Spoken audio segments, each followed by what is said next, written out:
News 7 Tamil, பொறுப்பும் பொது நலமும். இந்தியாவில் பெண்களுக்கு எதிரான குற்றங்கள் பெரும்பாலும் அவர்களின் கணவர் மற்றும் குடும்ப உறவுகளால் ஏற்படுவதாக தகவல்கள் தெரிவிக்கின்றன. அது குறித்த விவரங்களை இப்போது பார்க்கலாம். ஆணாதிக்க சமுதாயத்தில் பெண்களை பாதுகாக்க பல சட்டங்கள் இயற்றப்பட்டன.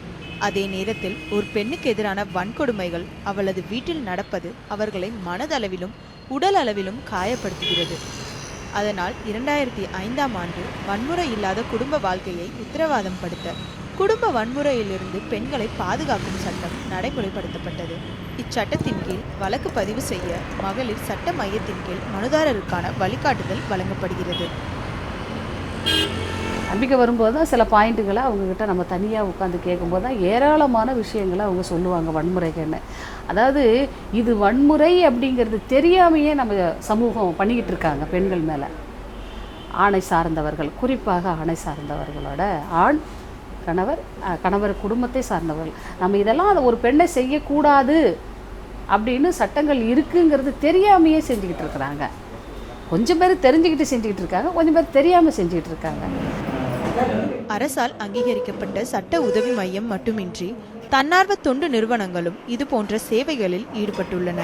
குடும்ப வன்முறை பிரச்சினைக்கு சுமூக தீர்வு காண்பதற்கு தாங்கள் உதவுவதாக கூறுகின்றனர் தொண்டு நிறுவன நிர்வாகிகள். அவேர்னஸ் ஏற்படுத்துகிறோம். இது மாதிரி பெண்கள் எதிரான வன்முறையில் ஈடுபடுவது சட்டப்படி குற்றம், இது மாதிரி செயலில் ஈடுபடக்கூடாது அப்படின்னு சொல்கிறோம். மீறி அதை தொடர்ந்து செய்யக்கூடியவர்களை சட்டப்பூர்வமாக என்ன மாதிரி நடவடிக்கை எடுக்கணுமோ அது மாதிரி நடவடிக்கை எடுக்கிறோம். தன் கணவரின் குடிப்பழக்கத்தால் குடும்ப வன்முறைக்கு உள்ளானதாக கூறும் பானு, குடும்ப சிக்கலுக்கு தீர்வு காண இலவச ஆலோசனை மையங்கள் உதவுவதாக தெரிவிக்கிறார். எங்களை எதிர்காலம் பற்றி எப்படி புருஷ பொண்டாட்டி எப்படி ஃபேமிலி கவுன்சிலிங் அந்த மாதிரி 2 பேருக்கும் சேர்த்து ஃபேமிலி கவுன்சிலிங்கும் கொடுத்தாங்க. எங்கள் வீட்டுக்காருக்கு அந்த ஃபேமிலி கவுன்சிலிங் கேட்ட மேலே ரொம்ப ரொம்ப மனசுன்னு கொஞ்சம் நிம்மதியாக இருக்கிறது. இந்தியாவில் 21% பெண்கள் 15 வயதிலிருந்தே வன்முறைக்கு உள்ளாகிறார்கள். இந்தியாவில் பெண்களுக்கு எதிரான குற்றங்கள் பெரும்பாலும் அவர்களின் கணவர் மற்றும் குடும்ப உறவுகளால் ஏற்படுவதாக புள்ளி விவரங்கள் தெரிவிக்கின்றன.